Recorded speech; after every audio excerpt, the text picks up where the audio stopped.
अस्सलाम वालेकुम। मेरा नाम है सुभान और आज हमारा लेक्चर नंबर 36 है मैथ 401 का।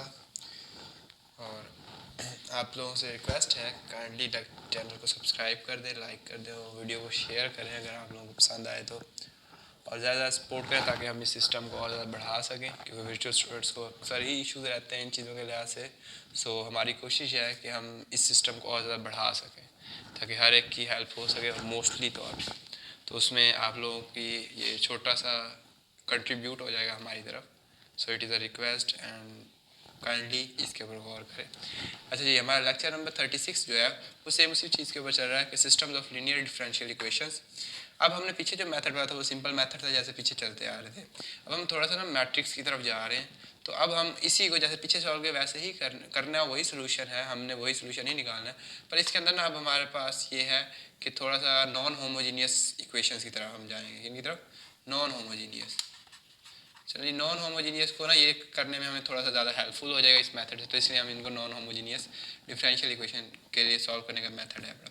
अब इसमें एक पहले हम जनरल मेथड पढ़ लेते हैं कि हमने उसमें क्या क्या स्टेप्स करने हैं, और फिर हम एक एग्जाम्पल कर लेंगे, एक दो एग्जाम्पल्स।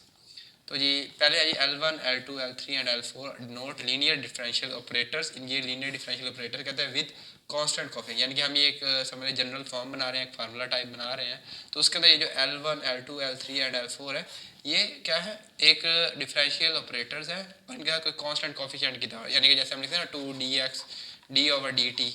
तो ये इसका मतलब है कि यहाँ L1 का मतलब हो सकता है 2d/dt, ठीक है, 5d/dt या कुछ भी हो सकता है। तो वही वगैरह कि उसके साथ होता है। तो ये हमने दो इक्वेशन बनानी, L1x plus L2x dy g1t, L3x plus L4y g2t। ये हमारी क्या हो गई, दो system of linear differential equation, क्योंकि आपस में रिलेटेड है और दो वेरिएबल्स के ऊपर डिपेंड करें, ये दो डिपेंडेंट वेरिएबल्स के ऊपर डिपेंड करें। और L का मतलब मैंने बता दिया कि linear differential operator with coefficient constant coefficient. अब इसमें क्या है कि हमने ना इधर से y को एलिमिनेट करना है। सेम वही मेथड है अपना जो पीछे किया। तो eliminate y we multiply equation 1 with L4, हम इसको L4 से मल्टीप्लाई करेंगे। ये कांस्टेंट वाला मेथड है, तो इसको हम L4 से मल्टीप्लाई करेंगे, और ये दूसरी है इसको हम L3 से मल्टीप्लाई L2 से मल्टीप्लाई करेंगे। तो जब हम इक्वेशन नंबर 1 को L4 से मल्टीप्लाई करेंगे तो हमारी इक्वेशन ये बन जाएगी L1 L4x L2 L4 y is equal to L4 G1। ये इक्वेशन नंबर 3 का नाम देंगे इसको। और फिर हम इसको इक्वेशन नंबर 2 को L2 से मल्टीप्लाई करेंगे तो ये हो जाएगा L3, L2 से मल्टीप्लाई करें तो L3 into L2 into L3x plus L2 L4y is equal to L2 into G2। ये हमारी क्वेश्चन नंबर क्या हो जाएगी, 4 हो जाएगी। ठीक है, अब हम क्या करेंगे, हमने मेथड्स हमने पहले पढ़े हुए हैं 8, 9, 10th में, ठीक है, एलिमिनेशंस के मेथड और सब्स्टिट्यूशन के मेथड, कोफिशिएंट को बराबर करने के मेथड से। सो अब हम इनको सब्ट्रैक्ट करेंगे, जब सब्ट्रैक्ट करेंगे तो इनके साइन चेंज हो जाएंगे नीचे वाले इक्वेशंस के, ये कैंसिल हो जाएंगे क्योंकि L2 L4 यहाँ पर भी था, ठीक है, और L2 L4 यहाँ पर भी बन रहा था। तो पीछे पर रह जाएगा L1 L4x minus L2 L3x, और इधर रह जाएगा L4 G1t और L2 G2t। हमारी ये इक्वेशन बन गई एक। अब इस इक्वेशन को हम आगे सॉल्व करेंगे जिससे हम अगली वैल्यूज निकाल देंगे। सो इसमें आ जाएगा वही राइट GT एज G, यानी कि अब मैं थोड़ा सा इजी करूँगी, हम बार बार GT पुट कर रहे हैं तो वो थोड़ा कंफ्यूजिंग हो जाएगा, तो हम GT को G लिखेंगे। ठीक है, इसके बाद L1 into L4 minus L2 into L3 x common आ जाएगा, इधर रह जाएगा G1 L4 G1 minus L2 G2। ये इक्वेशन नंबर हम 5 का नाम दे रहे हैं।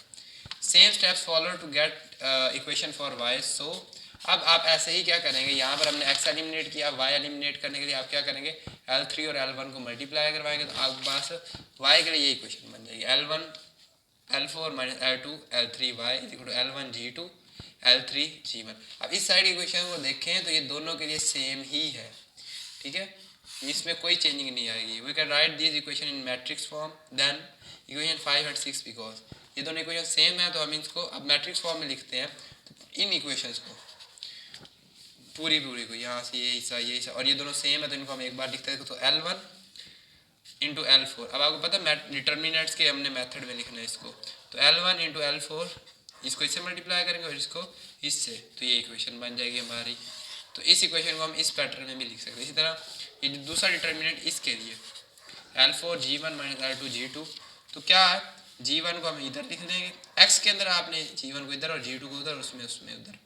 तो L4 इंटू G1 और ये L2 इंटू G2, ये वाली इक्वेशन आ गई। फिर सेम इसी तरह से अब L1 G3 L3 और G2 और G1 ऐसे आ जाएगा, इसको इससे मल्टीप्लाई करेंगे इससे, तो हमारी ये इक्वेशन आ जाएगी। ठीक है, तो ये तीनों इक्वेशन हमने डिटर्मिनेंट फॉर्म में लिख ली।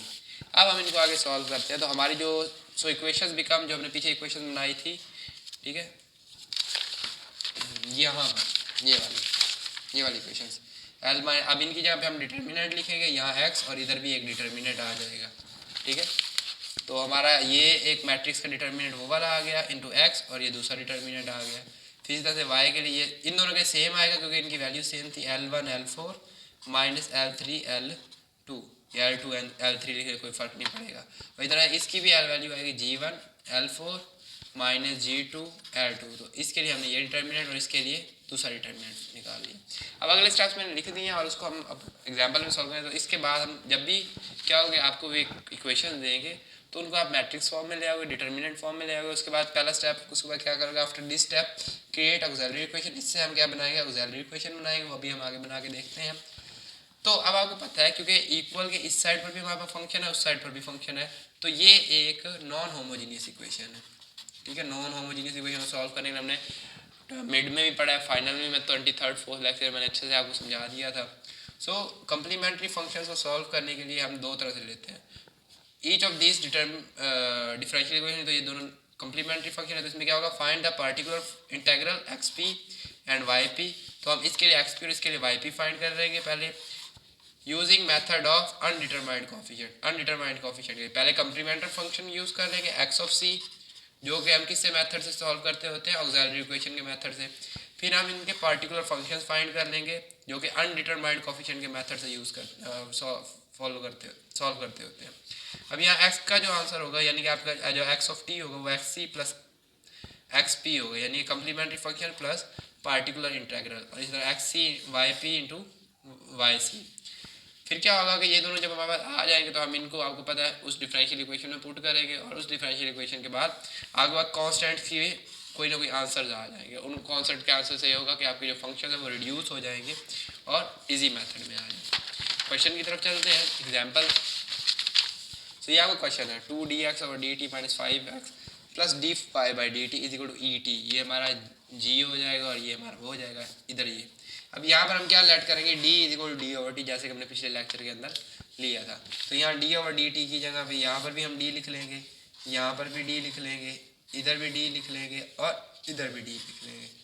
तो हमारी ये जो इक्वेशन है ये वाली, ये जगह 2dx minus 5x plus dy into ई की पावर t। अब यहाँ से ये देखें, ये x और ये x कॉमन आ जाएगा, पीछे रहेगा 2d minus 5।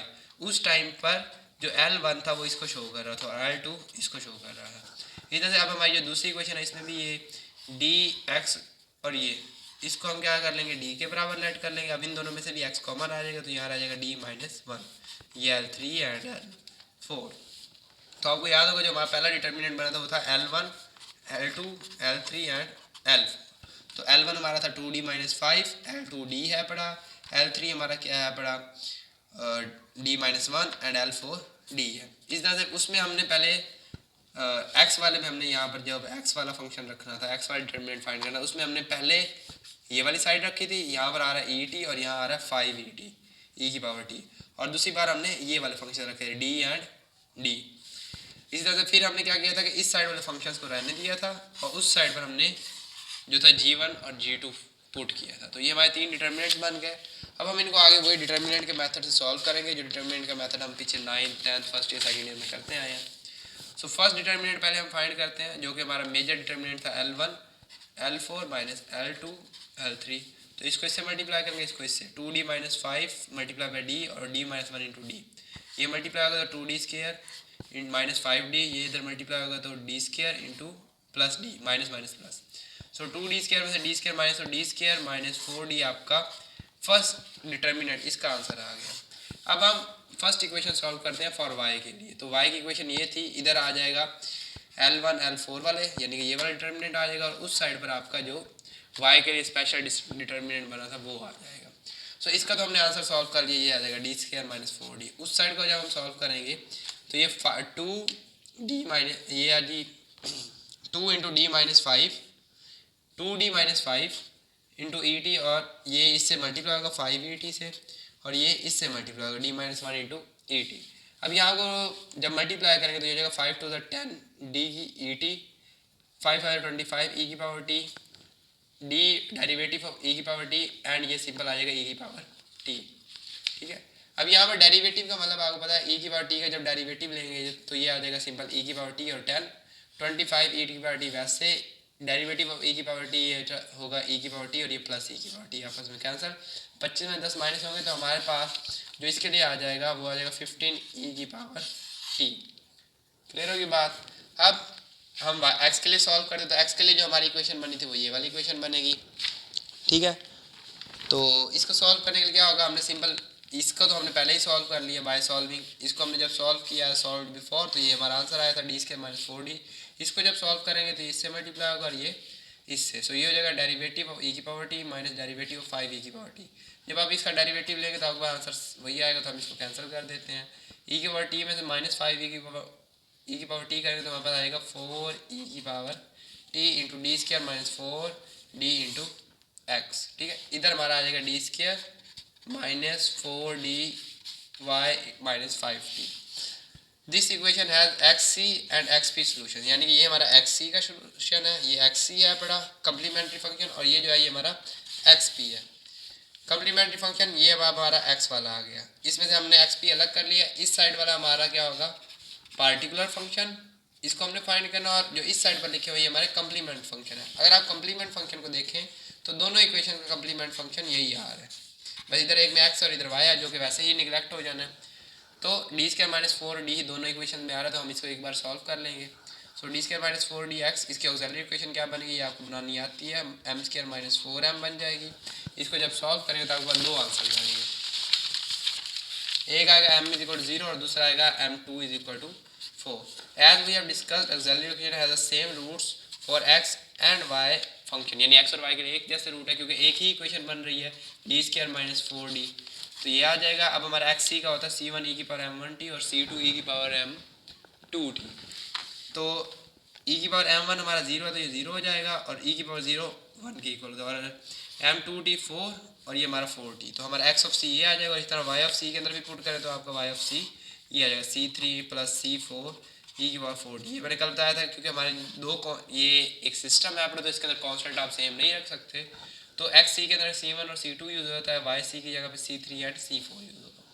For particular integral Y P and X P हम g1t लेंगे, हमारा g1t माइनस 4 ई की पावर t है, यानी कि ये देखें ये हमारा पार्टिकुलर फंक्शन था, एक में ये माइनस 4 ई की पावर t आया था और एक में ये माइनस 15 ई की पावर t आया था।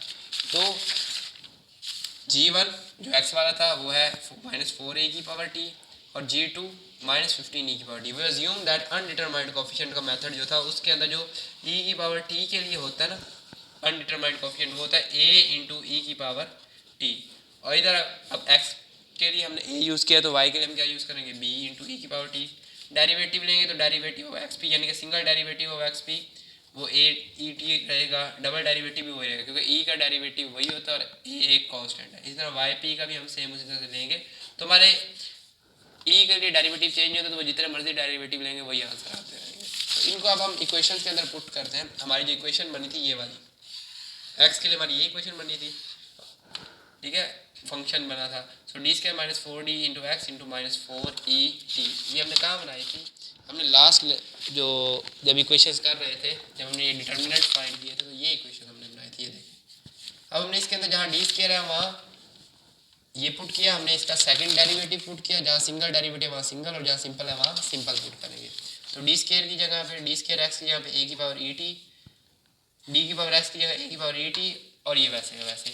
अब इनमें से ए की पावर ई टी और ए की पावर ई टी है बड़ा, तो यहाँ रह जाएगा माइनस 3 ए की पावर ई टी।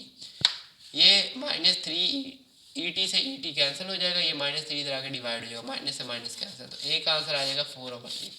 वाई के लिए हम अब वाई वाली इक्वेशन में पुट करेंगे, तो वाई वाली इक्वेशन में हम अब बी की पावर ई टी पुट करेंगे, सेम वही चीज़, ठीक है।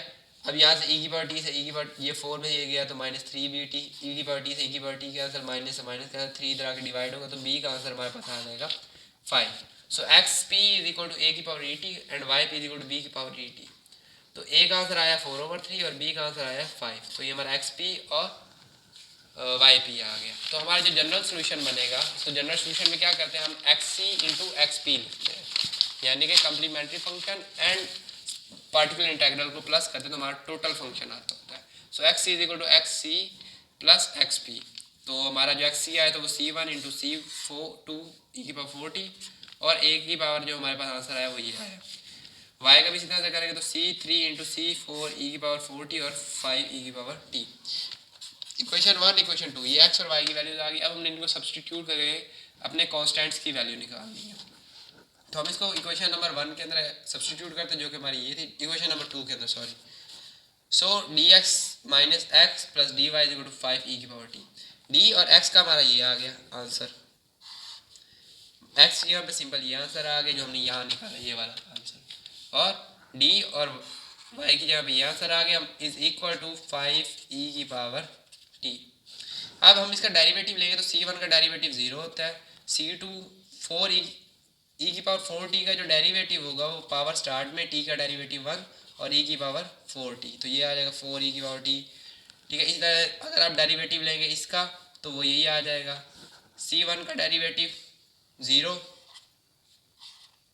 अच्छा इधर डेरिवेटिव नहीं है सॉरी, c1 और ये सेम इक्वेशन आएगी क्योंकि बाहर कुछ नहीं बस साइन चेंज होगा। इधर भी डेरिवेटिव लेंगे तो c3 का डेरिवेटिव 0, c4 का डेरिवेटिव तो ये 4 स्टार्ट में आ जाएगा तो 4 e की पावर t प्लस 5 ई की पावर टी का वही डेरिवेटिव और इधर ये 5 ई की पावर टी। यहाँ पर अगर आप देखें तो ये 4 ई की 4/3 और 4/3 ये आपस में कैंसिल हो रहे हैं। ये c1 है, यहाँ पर आप देखें तो ये 4c ई की पावर 40 है और ये माइनस यहाँ पर ये माइनस प्लस c4 ई की पावर टी है। ठीक है, तो ये आपस में सॉल्व होकर ये आ जाएंगे 4c की 4 ई की पावर 40 और यहाँ पर आपको ये 3 वाला आंसर बच रहा है। ठीक है, तो वो 3 वाला आंसर ये आ जाएगा, यानी ये प्लस में है सी की पावर 2 है सॉरी, ये सी की पावर 2 है और ये भी सी की पावर 2 है, तो प्लस माइनस माइनस 1 में 3 है तो ये 3c2 ई की पावर 40 प्लस ये आ जाएगा आपका 4 वाला। ठीक है, ये c4 वाला, ये प्लस का 5t उधर जाके माइनस ये कैंसिल हो जाएंगे। हमारी इक्वेशन बन जाएगी वो बन जाएगी -3c1 into 3c2 plus 4c4 into ई की power 4 t is equal to 0। c1 हमारा 0 के इक्वल आ जाएगा और ये पूरी इक्वेशन भी 0 के इक्वल, प्लस 3c2 इधर आके -3c2 ये प्लस है उधर आके मल्टीप्लाई उधर आके डिवाइड, तो ये हमारा आ जाएगा c2 का आंसर। ठीक है, अब हम इसको पुट करते हैं अपने फंक्शंस के अंदर। तो हमारा जनरल फंक्शन जो था वो ये था एक्स ऑफ टी का c1 c2 ई की पावर 40 एंड 4/3 की पावर टी, जो अभी हमने ये बनाया था।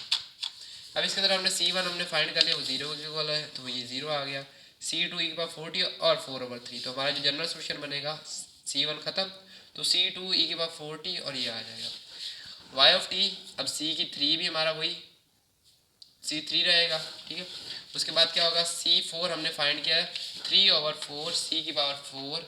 ठीक है, तो ये आ जाएगा c की पावर 2 सॉरी, c की पावर जो 4 है वो हमारा है c की पावर 2 के इक्वल, तो 3/4 c की पावर 2 e की पावर माइनस e की पावर 40 प्लस 5t ये आ गया। अब बस उन्होंने हैंडआउट्स में ये किया हुआ है कि यहाँ पर हमारी पावर 1 खत्म हो गई तो उन्होंने इसको 1 से स्टार्ट किया, इसको 2 से, इसको 2 से, इसको 3 से और इसको 3 से स्टार्ट किया, बस इस तरह करके उन्होंने नंबरिंग चेंज कर दिया। अगली इक्वेशन भी सेम ऐसे है, उसके अंदर उन्होंने अलग फॉर्म में दिया, उसको सॉल्व किया। लास्ट वाली इक्वेशन में ये कि उन्होंने 3/3 के डिटर्मिनेंट्स फाइंड किए हुए हैं। तो 3/3 के डिटर्मिनेंट आपने फर्स्ट सेमेस्टर में और फर्स्ट ईयर में सीखे थे कैसे हम इसका डिटर्मिनेंट फाइंड करते हैं। अगर किसी को इशू हो तो पूछ सकता है, कमेंट सेक्शन में पूछें या हमारा नीचे व्हाट्सएप नंबर दिया गया है, आप इस नंबर पर रब्ता करके किसी भी किस्म की हेल्प ले सकते हैं और ज़्यादा सपोर्ट करें ताकि हम इस काम को बढ़ा सकें। जो लोग जुड़ना चाहते हैं वो जुड़ते जाएँ, हमारे व्हाट्सएप ग्रुप्स भी चल रहे हैं। जो मेन हमारे सब्जेक्ट्स हैं उनकी आज डिस्क्रिप्शन में मैं आपको बता देता हूँ, जिनके बारे में नेक्स्ट सेमेस्टर में ऑनलाइन क्लासेस की कोशिश की जाएगी और कोशिश की जाएगी बेहतरीन सीरीज़ यूट्यूब पर भी अपलोड की जाए और उनसे अच्छा खासा आपका कॉन्सेप्ट क्रिएट किया है, जिनमें CS 201 और MTH अभी हमें क्योंकि पेपर्स करीब है तो इसलिए फास्ट नॉर्मल लेवल पर पढ़ा रहा हूँ, लेकिन इंशाल्लाह जैसे ये सेमेस्टर एंड होगा तो अगली बार मैथ 401 के भी न्यू लेक्चर अपलोड किए जाएंगे। CS 201 फिजिक्स 101 ये वो बुक्स है जिनमें मोस्टली स्टूडेंट्स के हर एक सेमेस्टर में किसी किसी में आ जाती है, न्यू आने वाले स्टूडेंट्स भी हैं। और ये सबसे डिफ़िकल्ट बुक है अभी तक के जो फर्स्ट सेमेस्टर्स में है। और इसी तरह से और भी बाकी बहुत सी बुक्स हैं। 302 है पढ़ी CS, और 633 मैथ। तो इन सारों के लेक्चर इंशाल्लाह कोशिश की जाएगी डिलीवर की जाए, पर वो आप लोगों की मदद से ही पॉसिबल है कि आप ज़्यादा लेक्चर्स को शेयर करें, लाइक करें, कमेंट्स करें, थोड़ी हौसला अफजाई करें। शुक्रिया।